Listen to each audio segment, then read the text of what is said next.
Hey everyone, so today I'm going to talk about MAC batch codes, what they are and how to read them, and why this may be of interest to you. On every MAC product is a label. Like for example, this is MAC Mineralized Skin Finish in Petticoat, which I'm wearing today for a blush. Looks like that, beautiful. And on the back is a label.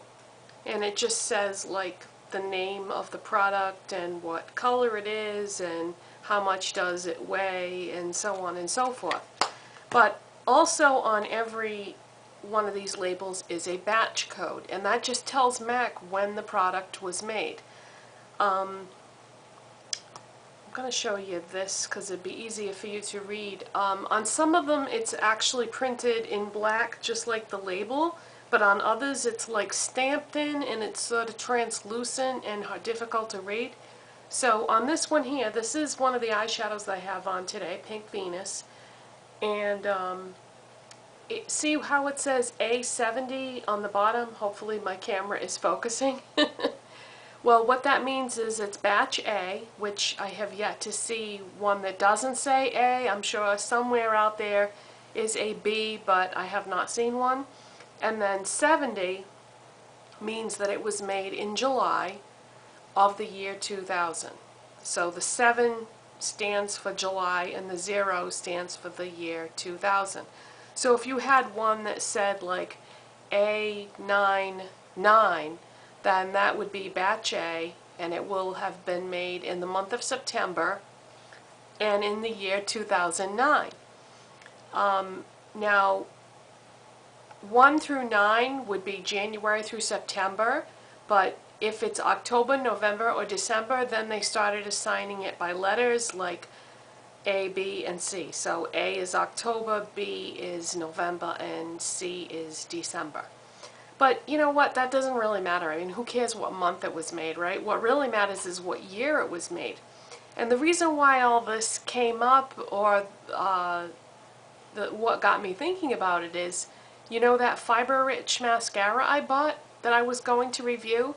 Well, I'm not going to review it only because it wouldn't be a fair review, because I started thinking about what I was going to say when I did the product review video, and I thought to myself, you know, this mascara, it's like it's old. You know how mascara gets like dry when it gets old? So I was going to actually say that in the video, and then I was like, wait a minute, maybe it is old, and maybe that's why it's like that. Maybe it's not a lousy formula. Maybe I just got a really old, you know, maybe they sold me an old tube of mascara. So sure enough, I looked at the batch code. Matter of fact, let me grab it. I looked at the code on it, and it says AB9. Okay, so this mascara was made in November of 2009. Now here we are now, almost in April of 2011.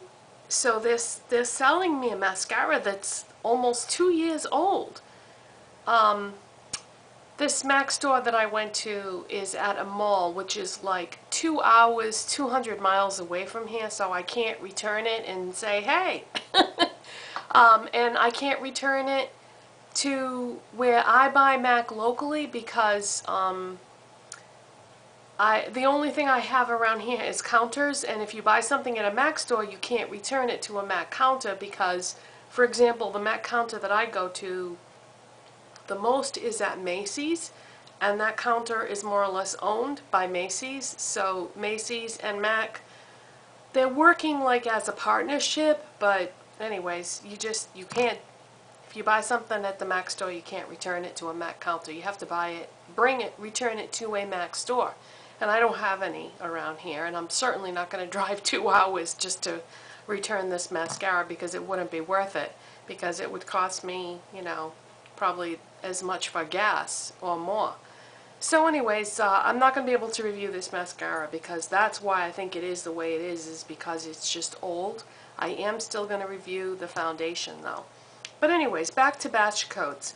The reason why it's good for you to know these, how to read these, is because if you buy things at a CCO, then you can check the batch code and it will give you an idea of how old the product is.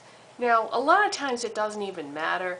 Like, powder products will pretty much last forever, so it doesn't even matter if it's an eyeshadow or a powder blush or something.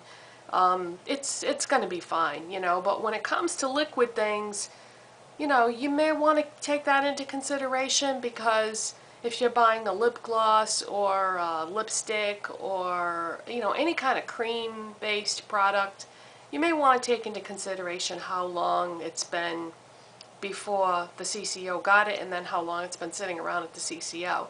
Now, usually they leave things out like samples, and then you have to ask the person behind the counter to get you one. They keep it all like behind the counter.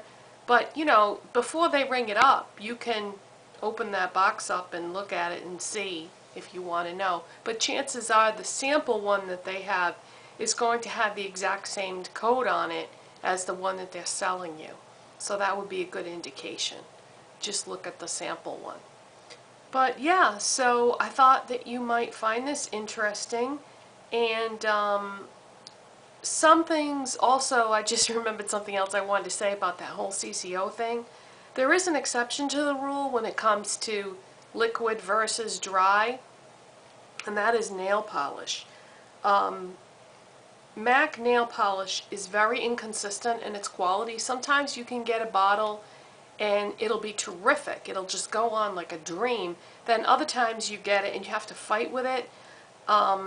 So when it comes to nail polish, if you see that it's got a really old batch code, don't even worry about it, because from what has been my experience, the age of MAC polishes has nothing to do with how it's going to apply, because I've gotten some that were really old that went on like a dream, and then I've gotten some that were only like, I don't know, 7, 8 months old, and had to fight with it and didn't go on well at all. So I would say when it came to the nail polish, just don't even bother looking at the batch code, because it's not really going to tell you what you need to know, and that is, how is this polish going to apply. And you'll understand why I thought of that in just a minute, because now is the point in the video where I'm going to go over what I'm wearing for products today. I have on Guerlain Meteorite Foundation Primer, Maybelline Fit Me Foundation, Maybelline Fit Me Concealer, e.l.f. Complexion Perfection Powder, MAC Mineralized Skin Finish in Petticoat as a blush, and then on my lids I have MAC Rollickin Paint Pot, just on the lids as an eyeshadow base. For eyeshadows, I have on Sweet Lust is as a highlight, Aquadesiac is on my lids, and Pink Venus is in the outer corner. I have on MAC Pearl Glide Intense Eyeliner in Undercurrent is my eyeliner. My mascara is Maybelline 1x1 Volume Express in black. Maybelline Define a Brow to fill in my brows. This is light blonde. And on my lips, I just have lip balm, and then on top of that, I have MAC Lip Glass in Nymphette. And on my nails, I just put one coat of Orly Bonder, the rubberized base coat, and just one coat of MAC Abstract nail polish. And this is why I was saying what I did about the nail polish, because the batch code on this, it says AB8. So this was made in November of 2008. Goes on beautiful, one coat, and it looks fine. You know, it's good enough. Because a lot of times I like to change my polish every day, so I can't see packing on a bunch of layers.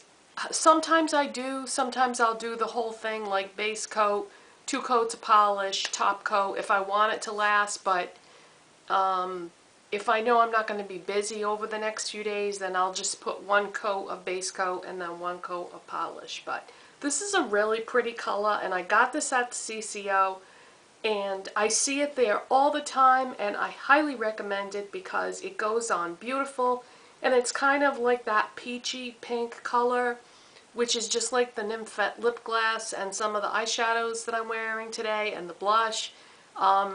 It's that pinky peach or peachy pink that just kind of goes with everything, so I really like that color. That's it for today, you guys, and I'll see you next time. Bye-bye.